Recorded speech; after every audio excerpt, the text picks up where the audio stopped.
Emily to Gremlin here with another solo episode. I want to welcome all brand new listeners and welcome back all returning listeners.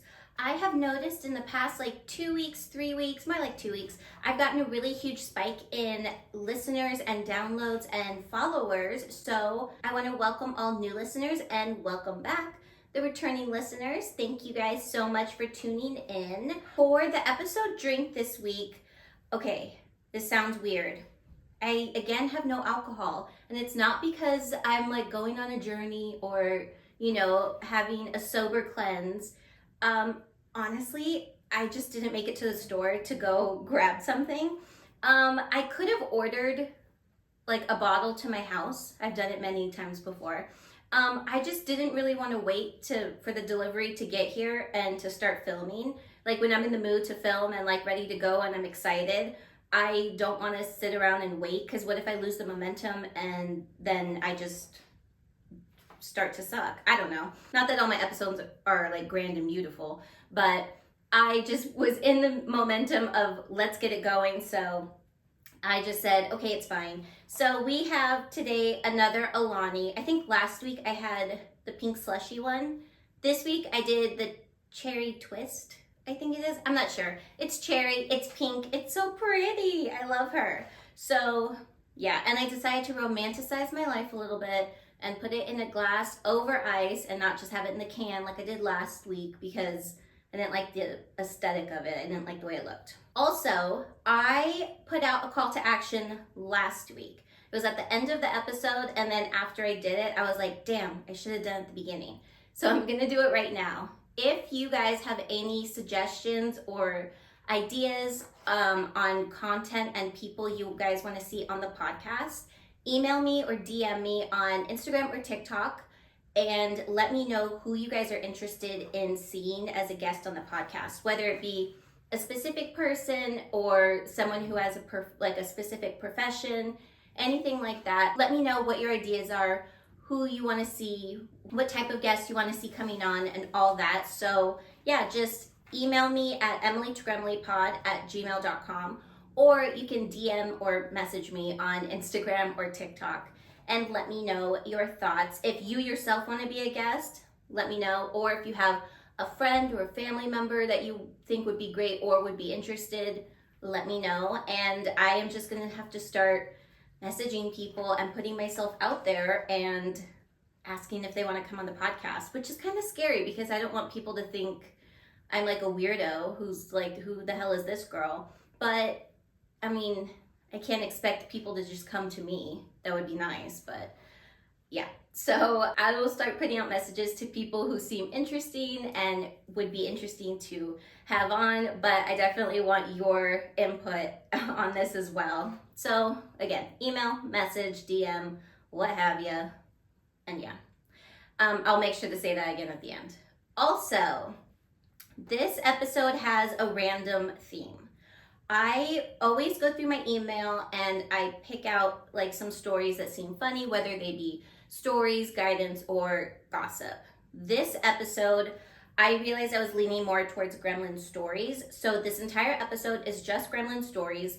But after I had picked 3 of them, I realized they all had an unintentional theme, which was sexual mishaps. So I found 3, and then 2 extras that had the exact same theme going on. So that's what we're going to talk about today. Gremlin stories from listeners who had a type of sexual mishap happen in sometimes the bedroom. Some of these didn't involve a bedroom at all. So yeah, let's get started. Okay, and the first story is from Penny. Penny says, a few months back, I learned I'm absolutely useless in an emergency. It was my birthday, and my boyfriend decided to be super romantic and decorate the house with bouquets of my favorite flower and candles all around our bedroom. I, of course, needed to jump him right away. While we were in the middle of it and I'm on top of him, I noticed that a bouquet on the nightstand had caught the flame of the candle, and the fire was now spreading to our curtains. I stop moving and just point and stare without saying anything. He looks up to see what I'm silently freaking out over and immediately throws me off of him and puts out the fire. Luckily, there was very little damage, but needless to say, I shouldn't be anyone's emergency contact. Penny. Okay, a lot of these I also don't really have anything to say about. I picked them because they were just funny and a little bit unique. Yeah, I don't have any experience with this. I've never been around a burning building, knock on wood. There's no wood. I don't know, knock on my head. Yeah, I've never been in this situation. I don't know if I'm amazing in a emergency or not. I hope I never really have to find out. I have saved several people with CPR, so, you know, I'm just a hero. I'm just a girl. But yeah, I don't know if I would like to think I would be good in an emergency. The truth is, I don't really know. I do sometimes clam up though, like I can't get my words out, which I'm sure you guys have noticed here on this podcast. And it's obviously not the best look when I'm trying to make a living speaking, and it's a little like right now I can't get my words out. It's a little frustrating. But I'd like to think if I saw a fire, I'd be able to articulate that there is a fire right there and also be able to put it out. I just don't know. So let's hope we don't have to find out. And luckily there was almost no damage. She said very little damage. So there we go. Also, I love that he threw you off of him. I imagine him just like yeeting you like a football, just like. All right, anyway, next. The next one is Anonymous. Anonymous says, Anonymous, please. I cannot believe I'm writing this in, but after telling my best friend what had happened, she said it was worthy of a submission. So on Halloween night, after taking our 4-year-old out trick-or-treating and putting her to bed, my husband and I decided to have some wine. After we finished the bottle, we went to our bedroom and got down to business. We are always quiet because we don't want to wake our daughter up. I guess the wine made me a little louder than normal, and I woke her up right when we were finishing, and I see the door creak open and the hall light floods the room and lights us up while our child just looks at us confused. We immediately get dressed and put her back to bed, and I'm horrified that I just scarred my daughter. She was normal the next morning and we aren't going to bring it up to her, but I'm dreading the possibility of getting a call from her school. Signed, Anonymous. I think she's 4. So, I know nothing about kids. I know as much about kids as I do about fires. I'm not really around them, so I don't know what would be normal and what wouldn't. I don't think she would say anything because it's not like she knows what's going on, right? I don't know. I'm assuming, like, what's today? What's the date? See, I don't even know what's going on right now. I don't know what date it is. It's a couple weeks later, let's say, so she hasn't said anything yet. Unless she's gonna blurt it out randomly. I think you're good. And I feel like kids live so like in the moment and in the present. They don't really like think back to what they saw, last night or a couple weeks ago. So I feel like she probably didn't register, and she was sleeping. She woke up in the middle of sleep. So I feel like it didn't really register what was happening. So I think you're in the clear. If she was older, then yeah, I'd be worried about it. But yeah, I think you're good. I don't know. Okay, the next one is from Judy. Judy says, like every 90s girl, I was obsessed with the movie Titanic, as I know you are as well. I am.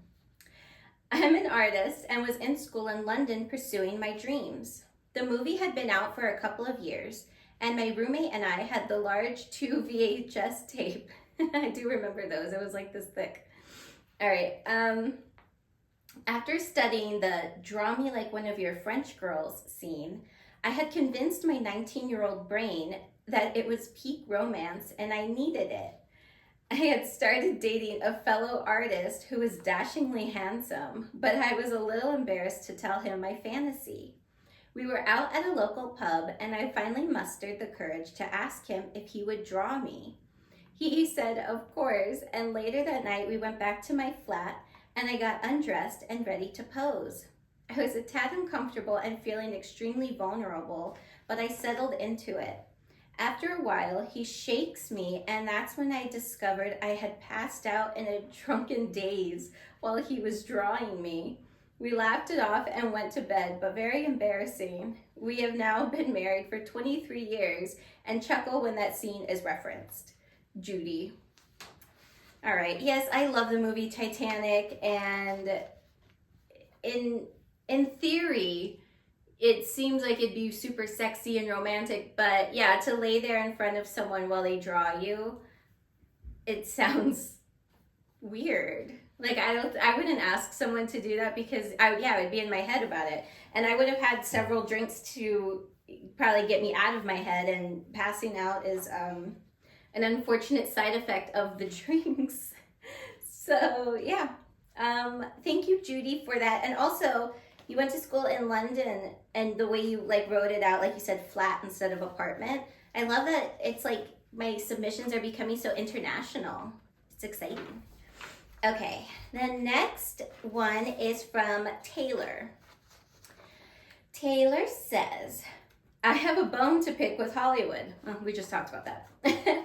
Why do they make shower sex scenes look so glamorous in the movies when in real life it's a train wreck? I have seen it done in so many movies that I assumed it was possible, but no, it is not.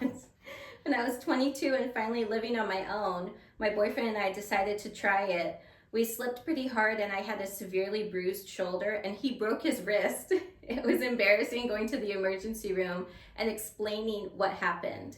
Taylor. I agree with you. Yeah, again, in theory, it sounds like it's romantic and, beautiful and like steamy and whatnot, and it's not.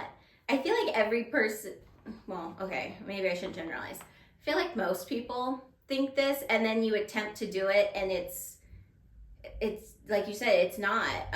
You can't get traction on the floor because it's slippery, and if you're not under the water, then you're freezing cold, and it's just not it. Like, no, I hate it. And yeah, you're right. I have a bone to pick with Hollywood as well. They should really make it, but then that wouldn't be fun. I was gonna say they should make a movie where it's like more realistic, but I guess we're watching movie for like the romance and the appeal and whatnot, but whatever. All right, the last Gremlin story is from Jennifer, and I did save this one for last on purpose because I was cracking up when I read it, and I was like, oh, this is perfect. All right, Jennifer. Jennifer says, so we are coming up on the anniversary of this happening, so I thought, let's relive it together. I went back home for Thanksgiving 6 years ago. I was sharing a room with my sister, who is a year younger than me, and we decided to go out the night before Thanksgiving and meet up with a couple of people from high school who were also in town. One of those people was my sister's friend, Jacob, who I knew had a huge crush on me in high school, but I always pretended I didn't notice. So we are out having some drinks and catching up. Jake is being pretty flirty, and I thought he looked cute, so I decided to give him the time of day and flirt back. All right. Slowly, people are calling it a night and going home until it's just myself, my sister, and Jacob left. I give my sister the signal to leave, and Jacob and I continue flirting. He tells me he has a hotel room since his parents' house was packed, so we decide to go to his room. We are making out in the elevator and on the way to the room, very movie-like. When we get to the room, I'm unbuckling his pants when he says he's, quote, been waiting for this forever. My confidence skyrockets. Unfortunately, my confidence isn't the only thing that was set off because he came right in his underwear as soon as I got his pants to his ankles. I was bummed and I could tell he was mortified. I told him it wasn't a big deal, but I needed to get going. I hightailed it out of there and never reached out to him. I've always kind of felt bad for it. So Jacob from East High in Denver, Colorado, sorry I ghosted you and told my sister what happened. Signed, Jennifer. girl, you just blew up his spot again. I died when you said, not only do you give us his name, you tell us what high school he went to and what city. Like, come on. I was like, this is too good not to read. I was like, I kind of feel bad that I'm putting this out there. And God, the Jacobs of East High School in Denver, Colorado. I hope you don't get bombarded, but it was too good not to read. I couldn't believe you full on outed him. And then, wait, I'm sorry I ghosted you and told my sister what happened. I gotta assume you told your sister and then she said something to him and then he was made fun of. Or she told the friend group and it got around and this poor guy is just living in shame. Oh man, I about died when I read that. Oh my God, I cannot believe you blew up his spot like that. Twice. You did it twice. And it's coming up on the anniversary. So I wonder if now Thanksgiving is like a ruined holiday for him. Like, does he have PTSD around the holidays? Oh my God, that poor guy. So yeah. Jacob from East High in Denver, Colorado. Jennifer is sorry. And now I'm sorry too because I said it on the air, but I couldn't not. And if you would like to email me and tell your side of the story and send a message to Jennifer, feel free to reach out and let me know. So that is it. They were pretty quick, like Jacob. But yeah, it's gonna be a short episode today. I'm so sorry. If you would like to follow myself and the podcast, you can do so on Instagram and TikTok, Emily to Gremlin Pod on both. You can also watch this episode on YouTube, Emily to Gremlin Pod on YouTube. If you have your own gremlin story, if you need gremlin guidance, or if you have a juicy piece of gremlin gossip that you're dying to share, you can email the podcast, emilytogremlinpod@gmail.com. And make sure to write in the subject line what segment you're writing in for. And if you sign it, your name's gonna be read on the podcast. But if you say anonymous or you leave it unsigned, you'll remain anonymous. Also remember to like, follow, share, subscribe, rate 5 stars, do all the things. I feel like I say that every single time. I guess it's gonna become my thing now. And reminder, if you have someone that you would love to see on this podcast, if you yourself would love to be on the podcast, or if you have an idea of like a person or a profession, anyone you would like to see on the podcast, reach out to me. Email me, emilytogremlinpod@gmail.com, or message me, DM me on Instagram or TikTok, and let me know. That's our episode. So we're gonna cheers out. Cheers to you. Cheers to me. Cheers to Jennifer and Jacob from East High School in Denver, Colorado. I wish you two well. And that's it. Bye.